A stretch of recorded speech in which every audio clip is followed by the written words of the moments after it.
I'm now in Częstochowa. It's a holy city. And it's 7 in the morning. I took a train that was 5 in the morning to get here. 5:30 in the morning. And millions and millions of pilgrims come here every year to a monastery, which is, I think, 20 minutes away. I follow this road.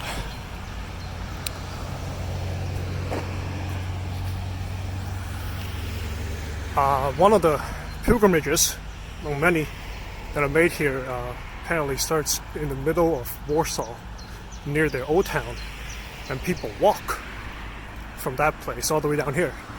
And it's about 150 kilometers or something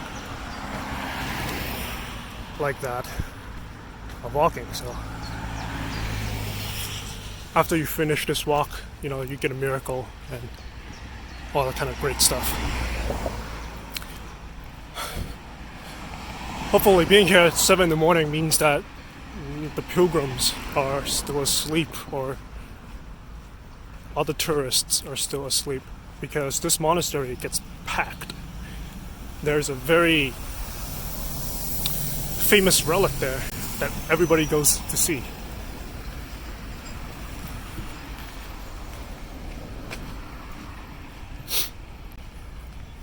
Anyways, this is as much of a pilgrimage as I'm willing to make. Just woke up at 4 in the morning and took a 2-hour, 90-minute train ride.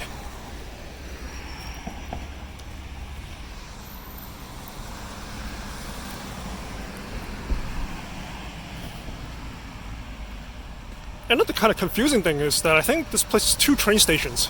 So it's also a little bit not so clear which ticket which ticket I wanted to buy, so that was also kind of an adventure.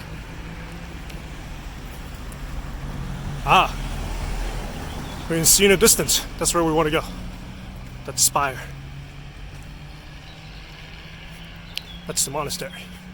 Jasna Góra.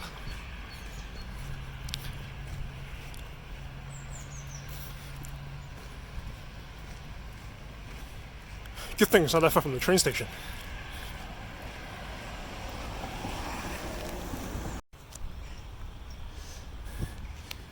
Not many people here yet, so not as disrespectful if I record. There are actually even earlier trains. Like, there's a train I think every hour that comes here. I probably should have gone on an even earlier one.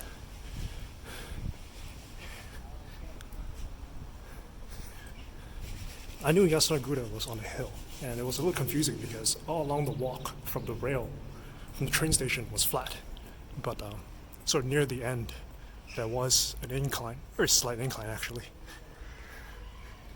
And here we are.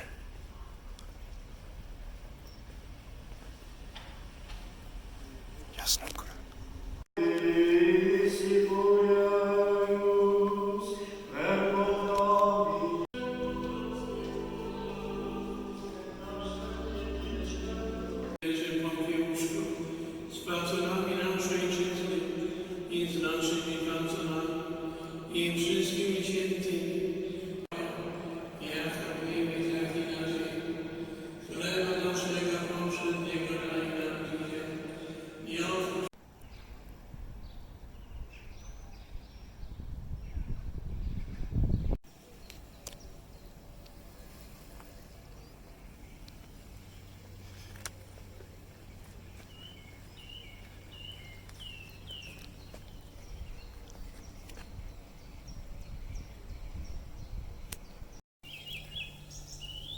Jesus falls a second time under the cross.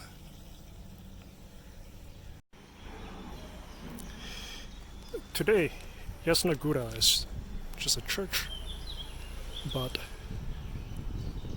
it wasn't always just a church. A very important battle in the 1600s took place here, where the Swedish army invaded Poland, and Jasna Góra was the site of one of these battles. And miraculously, the Polish won that battle. So here are some cannons commemorating that time. Maybe these are the real cannons. No, probably not, because I can get really close to them. If they were real artifacts, they probably wouldn't let people get so close.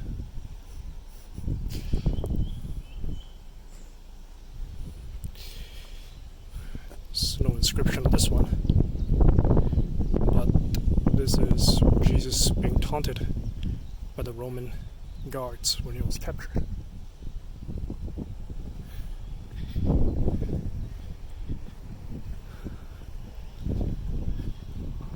Here it's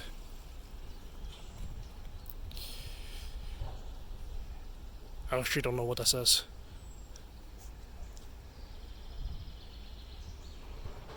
Is that Jesus saying goodbye?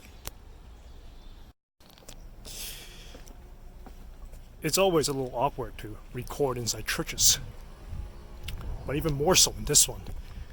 Not only because Mass is being held, Mass is apparently held like every hour here, so if you want to take pictures or anything, you have to be a little disrespectful no matter what.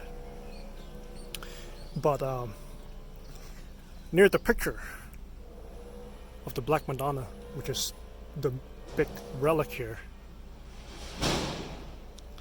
there's like a little aisle. Earlier in the video, it shows that aisle kind of, and so you can walk through that aisle and get closer to the picture, because otherwise it's sort of fenced off from the front, because that's where the priest is preaching and stuff like that.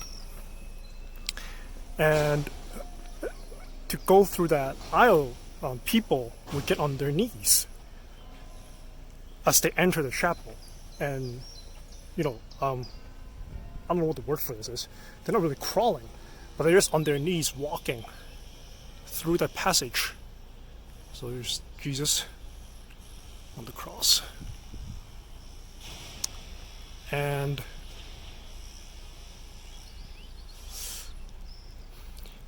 it's really something to witness that.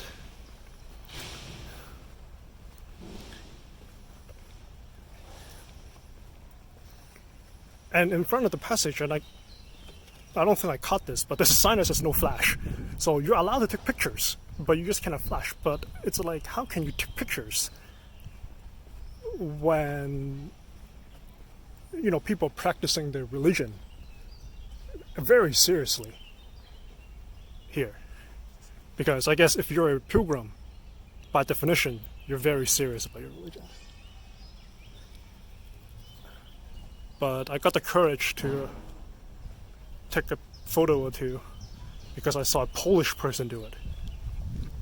And I figured if a Polish person is taking a picture, then it doesn't make it okay, but makes it less of a crime, I think. So I don't know who this is, but if I had to hazard a guess, this is probably John Paul II. Is it? Let's find out together.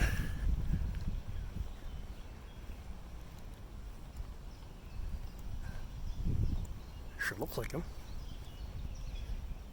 And yes. John Paweł. Right, I think so. John Paweł II.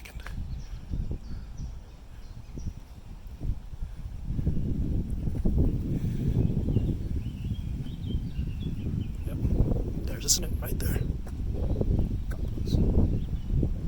Ah, the most fancy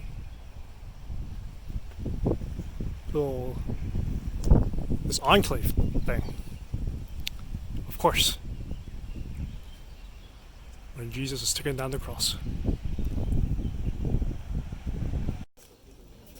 There's a flag of Hong Kong here.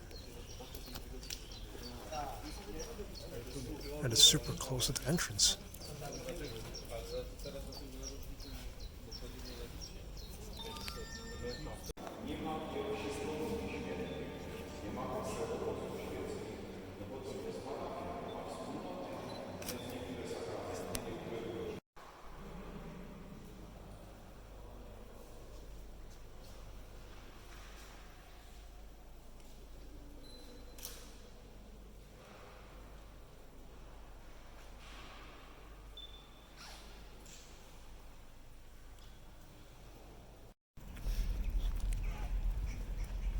on special days, hundreds of thousands of people come here in those special days. So this area here will be completely crowded with people.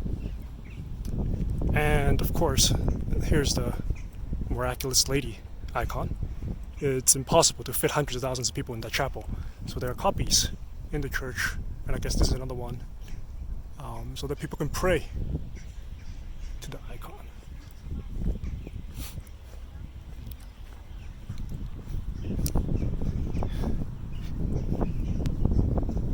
It's a very modern church, actually. More modern than I anticipated when I got here.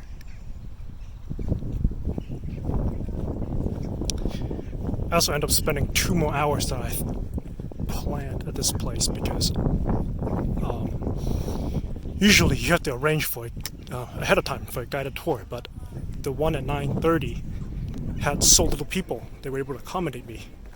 So I decided to go on the tour and have a sister guide us and tell us about the church and stuff.